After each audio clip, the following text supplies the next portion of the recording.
Welcome, ladies and gents. Mike Flanagan, probably one of the better names in horror at the moment. I think, anyway. I think he's very, very good with horror.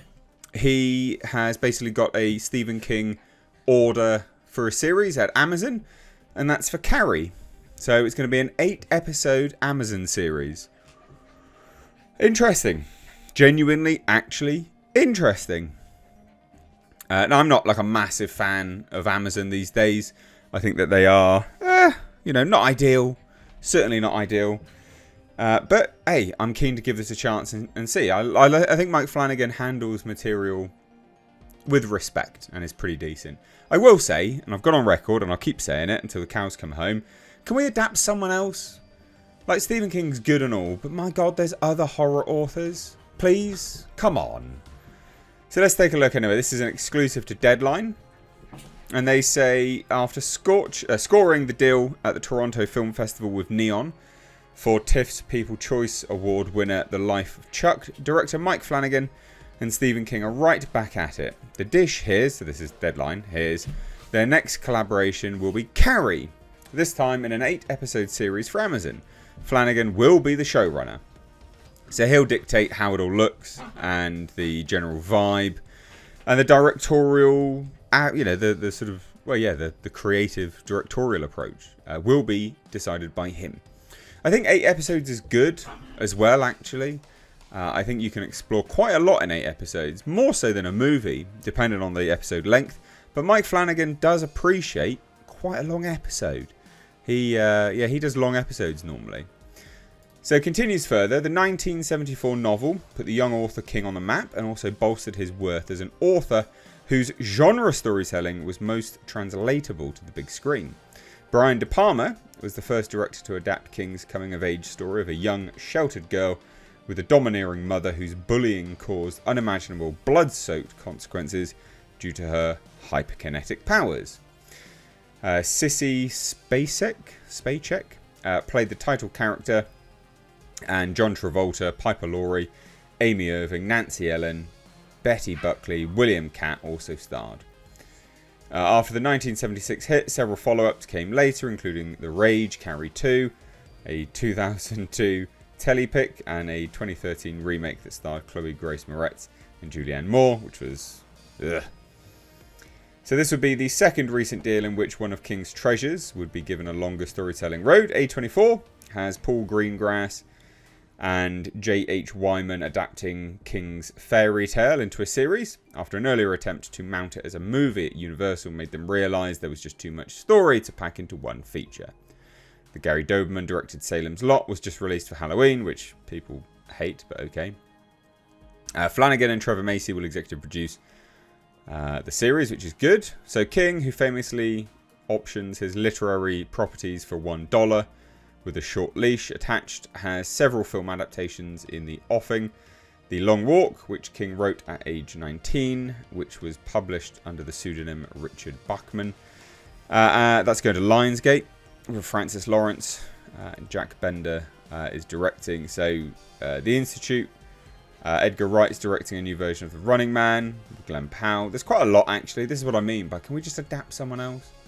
Is it just because he options them for $1? And then gets like back-end deals. I bet that's it. That's the only reason. It's money. That's why people adapt his work. It says this, and I can remember how exciting it was to all of us who devoured the author's writing that a whole bunch of others by him were there to be devoured anew. Yeah, I know, but come on, man. So Flanagan previously helmed Dr. Sleep, the sequel to King's The Shining and Gerald's Game. And they've been knocking around the idea of doing a new version of The Dark Tower, which seems to have languished in hell now, unfortunately. So they're opening a writer's room. So it's pretty much done. Like, it's been greenlit. They're getting a writer's room underway already. It's good to go. But again, I do repeat, can we just get someone else to adapt? The only reason they keep adapting Stephen King is simply because he options his work on the cheap. That's it. And that's sad. You know, there are other good authors out there. I mean, look, heck, just do Lovecraft as well, man. You know, I guess, you know, the reason why they don't want to do that is at the start of every single bloody adaptation, they feel the need to make some comment on his xenophobia or some nonsense. But seriously, come on. Anyway, I think this is good. Let's see what the comments are like, actually. I've taken to doing this recently on Deadline articles because, yeah, people do write some interesting comments and you get a feel for it. Remember, this is mainstream media. Ugh. Why? There's nothing new to be covered here. It's been done 3 times already, and I can't see that there's enough meat on the bones to make 8 episodes. The only reason I'm confident in this is Flanagan. And that's what someone else says. In Flanagan's hands, I'm sure it'll be good, although unnecessary. Yeah.